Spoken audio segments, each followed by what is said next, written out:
The GOAT, the King. It is a debate that has long raged among football fans and don't expect it to end ever. Just who really is the greatest footballer to have played the wonderful game? Although it is impossible to provide the definitive answer to that burning question, for half a century one man stood head and shoulders above all the other candidates: Diego Maradona. Hey guys, it's Let's Talk Football here, and today we look at if Maradona is the GOAT.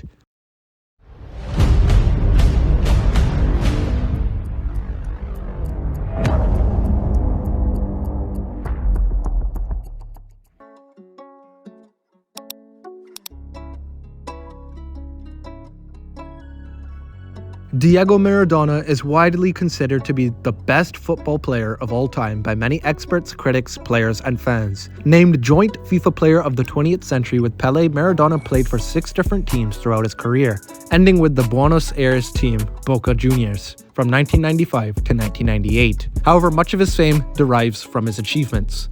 He is the only player to have ever set 2 world records for contract fees. The first when he transferred to Barcelona from Boca Juniors in 1982, and the second when he transferred to Napoli 9 years later. Maradona also played in 4 World Cup tournaments and was even captain during Argentina's victory against West Germany in the 1986 World Cup. During this championship, he not only won the Golden Ball Award for the best player, he also scored both of the 2 acclaimed goals in the game against England. The first of these was what is known as the Hand of God handball goal. The second achieved after Maradona dribbled 60 meters past 5 England players, which was named the goal of the century in 2002 by voters at FIFA.com. For most of his career, Maradona played in teams that lacked any other world-beating players. Run your eye down the list of the Napoli squad with which he conquered Italian soccer in 1986, and there's not a single other player who would have made it to the Serie A Hall of Fame. He had a slightly better supporting cast than the Argentina sides that he took to 2 World Cup finals, winning it in 86 and coming close in 90. It is one thing to be a brilliant player surrounded by other brilliant players. In this regard, Messi and Ronaldo have been exceptionally fortunate with their club teams. But Maradona made magic out of mediocre materials. What makes this even more remarkable is the weight of expectation he carried.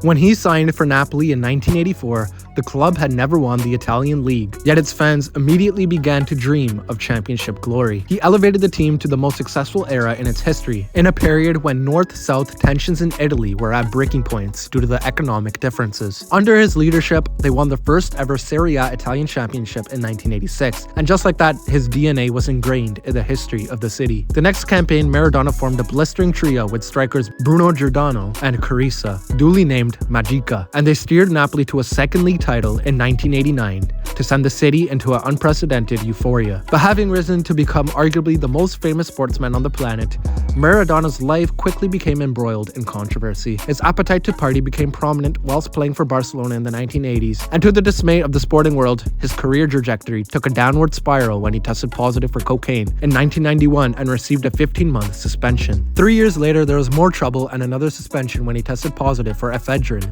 during the World Cup in 1994. With his physical skills diminishing with each passing day due to injury and his overindulgent lifestyle, it was the beginning of the end for Maradona. He returned to Boca Juniors, the club he spent a solitary season at in 1981, after breaking onto the scene at Argentinos Juniors. After 2 years at Boca, he would soon announce his retirement on the eve of his 37th birthday in 1997. Michael Jordan, Tiger Woods, Muhammad Ali, and Lionel Messi all lay claim to being global superstars. There can be no doubt that Maradona, who died at the age of 60, features on this prestigious list. There are many great footballers who have left their mark on the game. They have silverwares and scored many goals, some of them more than Maradona, but when it comes to the weight of success, turning underdogs into champions and providing emotions that would last for a lifetime, Maradona is head and shoulders above the rest. He is peerless. He is him. But let us know what you guys think. Is Maradona the greatest midfielder to have ever graced the beautiful game? Please be sure to like, subscribe, and share, and we'll see you guys on the next one.